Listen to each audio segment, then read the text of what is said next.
moderator yang akan memandu jalannya podcast kami pada hari ini dengan judul Pengertian dan Ruang Lingkup Hukum Pidana Administrasi Tindak Pidana di Bidang Kesehatan.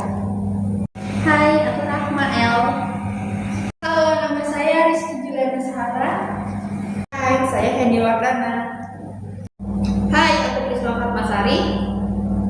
Hai Sobat Hukum, jadi hari ini kita bakal bincang-bincang soal pidana khusus. Nah, khususnya itu tindak pidana di bidang kesehatan. Tapi untuk membahas itu semua aku nggak sendiri. Aku bakal didampingi sama teman-teman kece dan keren yang bakal ngasih tahu ke kita seputar apa sih pidana khusus dan apa saja ruang lingkup dari tindak pidana administrasi di bidang kesehatan. Seperti yang aku bilang, kalau hari itu aku nggak bakal sendiri. Aku bakal ditemani sama teman-teman yang kece. Tentunya mereka udah punya pengetahuan yang baik nih seputar tindak pidana di bidang kesehatan. Di sini aku sama Kak Rahma, salah satu narasumber hari ini yang bakal nemenin kita nih buat bincang-bincang seputar hukum. Nah, Kak Rahma, di sini tuh aku mau tanya nih, aku kepo sebenarnya kalau kita bicara tentang hukum, kita bicara tentang tindak pidana di bidang kesehatan itu nggak afdol katanya kalau kita nggak tahu definisinya. Nah, menurut Kak Rahma sendiri nih, definisi dari pidana khusus dan tindak pidana di bidang administrasi itu seperti apa sih definisinya? Oke, jadi di sini tuh definisi menurut para ahli ya, yang menurutnya Pak Sudarto, pidana khusus adalah ketentuan hukum pidana yang mengatur kekhususan subjeknya, seperti orang tertentu, misalnya militer, dan perbuatannya yang khusus seperti korupsi, pencucian uang, terorisme yang diatur di luar KUHP, Kitab Undang-Undang Hukum Pidana, atau dalam undang-undang itu sendiri, dengan karakteristik penanganan yang berbeda dari hukum pidana umum. Nah, berarti dari pemahaman Kak Rahma sendiri, apa sih yang membedakan pidana khusus sama pidana umum itu sendiri? Perbedaannya dari pidana umum dan pidana khusus ini, pidana umum itu tuh dia lebih ke undang-undang, kan punya undang-undang sendiri. Terus itu pidana khusus ini juga dia punya undang-undang sendiri yang untuk mengatur tentang pidana-pidana khusus itu sendiri. Nah, kalau definisi dari tindak pidana di bidang administrasi itu secara definisi apa? Karena secara pribadi aku juga baru tahu, oh ternyata ada ya tindak pidana di bidang administrasi itu. Jadi pernah saya baca nih ya, menurut ahli bernama Dwi Arif, hukum pidana administrasi itu adalah hukum pidana yang berlaku di bidang pelanggaran hukum administrasi, yaitu penggunaan hukum pidana sebagai alat untuk menegakkan hukum administrasi. Dengan kata lain, tindak pidana administrasi merupakan pelanggaran terhadap aturan administrasi yang sanksinya tidak diatur dalam KUHP, melainkan dalam undang-undang sektoral yang lebih khusus mengatur bidang tertentu. Situ hukum ini juga berfungsi sebagai ultimum remedium, yaitu upaya terakhir dalam menegakkan hukum ketika penyelesaian lain tidak memadai, dan melibatkan penerapan sanksi pidana untuk melanggar administrasi tertentu guna melindungi kepentingan publik dan ketertiban administrasi negara. Oke, Sobat Hukum, next kita ke narasumber selanjutnya. Nah, di sini tuh ada Kak Kiara nih. Kiara itu singkatan dari nama panjang dia. Di sini aku bakal nanya ke Kak Kiara, sebenarnya apa sih ruang lingkup dari hukum pidana administrasi itu? Oke, pertanyaan yang bagus. Mengenai ruang lingkup hukum pidana administrasi itu sendiri ialah merupakan cabang hukum yang berada di antara hukum administrasi dan hukum pidana, sehingga disebut sebagai hukum pidana khusus atau ius simularis. Dan prinsip utamanya adalah penggunaan hukum pidana sebagai sarana untuk menegakkan norma-norma hukum administrasi. Jadi hukum administrasi sendiri mengatur tindakan pemerintahan dan perizinan. Ketika norma-norma administrasi dilanggar, sanksi pidana dapat diterapkan sebagai bagian dari kebijakan hukum pidana. Nah,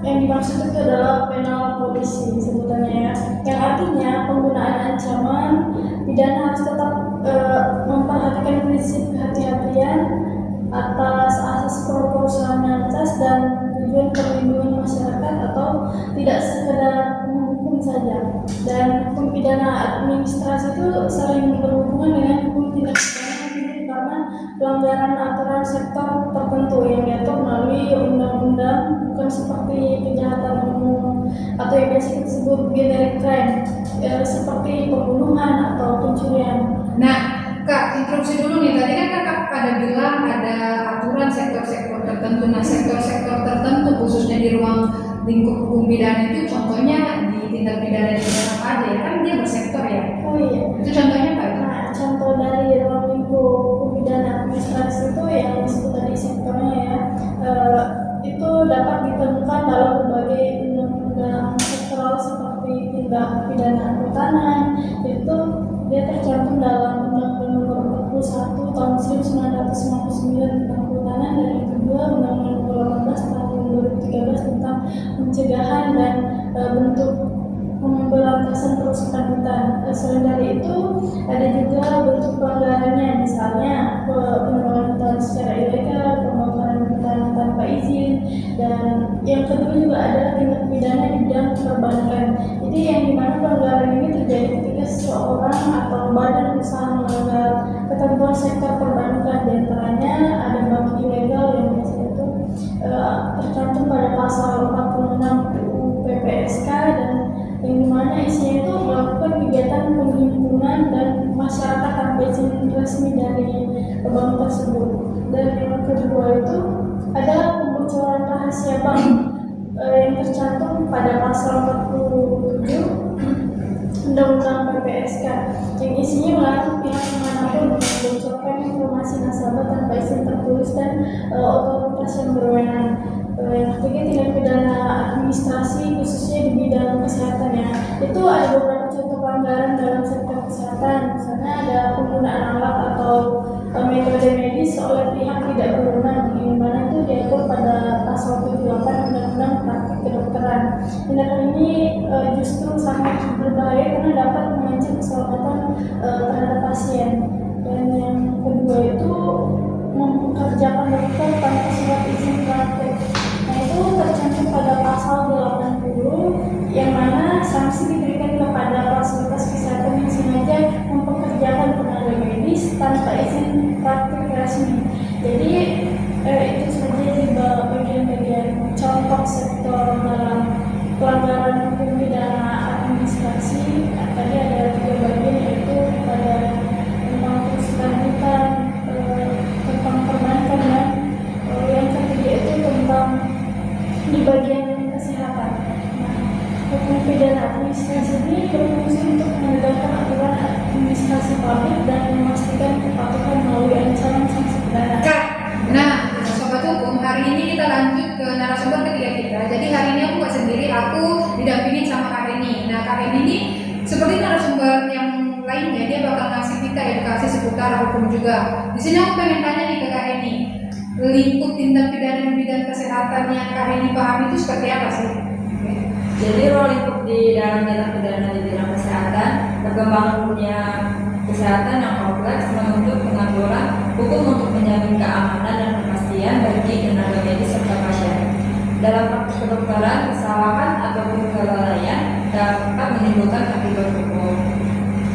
Serta adanya pertanggungjawaban hukum di bidang kesehatan bertujuan menghukum pelanggaran sekaligus menjamin hak pasien atas pelayanan kesehatan yang aman, profesional, etis dan sesuai peraturan. Serta adanya malapraktek kedokteran itu terjadi jika tindakan medis yang menyimpang dari standar profesi, prinsip kehati-hatian atau ketentuan hukum. Unsur yuridisnya meliputi pengabaian atau kelalaian oleh dokter atau pihak di bawah pengawasannya terhadap si pasien dengan melanggar hukum, kepatutan, kesusilaan atau profesionalisme. Jika menimbulkan sampai adanya luka, cacat, atau hingga menyebabkan kematian, dokter itu dapat dimintai pertanggungjawaban sesuai jenis pelanggaran. Nah, kayak ini di sini aku tanya tadi kan Kak Reni itu ada sebut malpraktek. Aku tuh sering banget dengar kata malpraktek. Nah, malpraktek itu ada berapa sih jenisnya atau bisa dibedakan beberapa jenis? Oke, jadi malpraktek itu sendiri itu bisa dibedakan menjadi 2. Yang pertama ada malpraktek etik, yang dimana pelanggaran norma dan kode etik profesi seperti kurangnya komunikasi antara dokter dan pasiennya atau pengaruh kepentingan ekonomi. Yang kedua ada malpraktek yuridis. Pelanggaran ketentuan hukum positif meliputi ranah perdata, pidana, dan atau administratif. Nah, bagaimana dengan pertanggungjawaban hukum untuk dokter itu sendiri? Nah, jadi dokter ini memiliki pertanggungjawabannya. Yang kalau di dalam perdata itu sendiri melanggar kewajiban kontraktual atau perbuatan melawan hukum yang menimbulkan kerugian. Kalau di dalam pidana yang itu menimbulkan akibat yang sangat fatal seperti adanya luka berat atau hingga menyebabkan kematian si pasien. Yang ketiga ada administratif yang berkaitan dengan perizinan.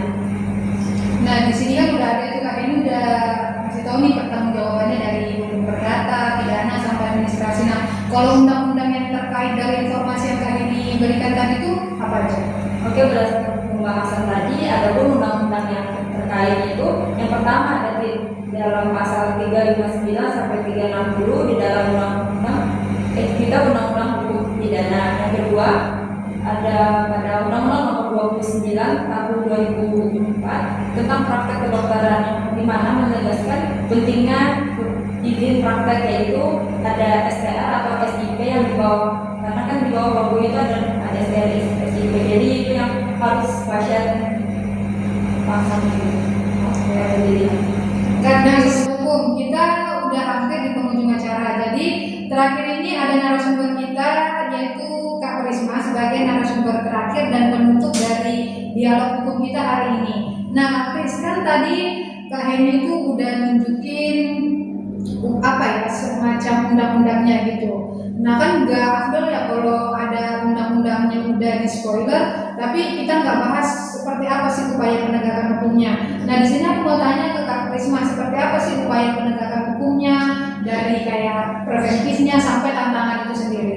Ya, penegakan hukumnya dulu itu kita di sektor kesehatan juga bukan tentang hukum yang jika terjadi kesalahan ya, tapi lebih jauh dari penegakan hukum itu merupakan bagian penting dari prinsip negara hukum itu sendiri untuk memastikan bahwa seluruh pelayanan kesehatan itu berjalan sesuai aturan, standar profesi dan etika yang disebutkan dari kakak-kakaknya ya. Tujuannya jelas pastinya untuk melindungi keselamatan pasien dan masyarakat itu sendiri. Nah, yang pertama itu ada penegakan hukum dalam kesehatan, yaitu pencegahan dan penindakan. Nah, apa sih pencegahannya itu secara preventif, yaitu adanya pengawasan oleh pemerintah, Kementerian Kesehatan dan Kesehatan melakukan pengawasan dan pembinaan sesuai dengan undang-undang kesehatan untuk menjaga mutu layanan itu sendiri. Yang kedua, ada yang namanya izin praktik dan sertifikasi serta akreditasi. Biasanya tenaga medis itu kan kita tahu juga kayak harus memiliki izin praktik dan kompetensi fasilitas pelayanan kesehatan yang harus terakreditasi. Nah, itu kita bisa lihat biasanya kalau di rumah sakit itu ada terpasang sertifikat itu kan Kak. Nah, untuk itu secara upaya penindakan represifnya, yaitu penindakan yang dilakukan yang ketika sudah terjadi pelanggaran itu sendiri. Yang pertama itu ada penegakan administratif, yaitu penegakan yang dilakukan oleh pemerintah memberikan teguran, denda, pembekuan izin, bahkan pencabutan izin fasilitas yang melanggar. Yang kedua adalah penegakan disiplin profesi, yang biasanya kita ketahui itu oleh MKD KI, yaitu terhadap tenaga medis yang melanggar kode etik atau standar pelayanan. Sanksinya bisa berupa peringatan hingga pembatasan atau pencabutan izin praktik itu sendiri. Nah, kalau dari tantangan untuk merealisasikan upaya penegakan hukum yang tegas ini seperti apa ya? Nah, kalau tantangannya, yaitu tantangan dari penegakan hukum di sektor kesehatan ini kurangnya pemahaman hukum di kalangan tenaga medis ya, karena mereka secara pendidikan juga tidak belajar sepenuhnya tentang hukum gitu. Yang kedua ada juga lemahnya pengawasan terutama dari pemerintah daerah itu sendiri. Yang ketiga ada proses hukum yang lambat dan kurang transparan. Yang keempat adalah koordinasi antar lembaga yang belum optimal. Jadi sikap kalau dari kasus yang kita ketahui atau banyak ya yang kayak vaksin palsu dan lain sebagainya, itu kan kita juga sering lihat itu. Oke, makasih Kak Prisma atas informasinya dan ilmu pengetahuannya untuk hari ini. Nah, Sobat Hukum, nggak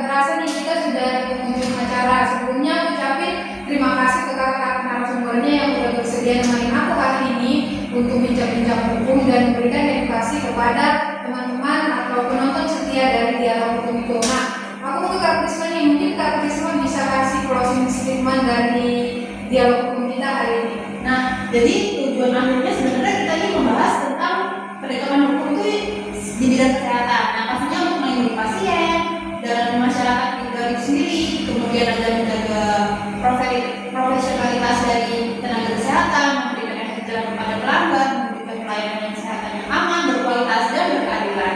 Dengan memperkuat dari pencegahan dan penindakan, sistem kesehatan Indonesia sendiri diharapkan semakin akuntabel, profesional dan berorientasi pada keselamatan publik itu sendiri. Itu ya Kak. Oke, untuk Dialog Hukum ini kita tutup nih, kita akhiri. Aku pengen nanti kakak-kakaknya ikut ngucapin yel-yel dari Dialog Hukum itu sendiri ya. Nanti aku yang ngomong Dialog Hukum, nanti kakaknya tinggal sebutin yel-yelnya. Oke. Dialog Hukum membahas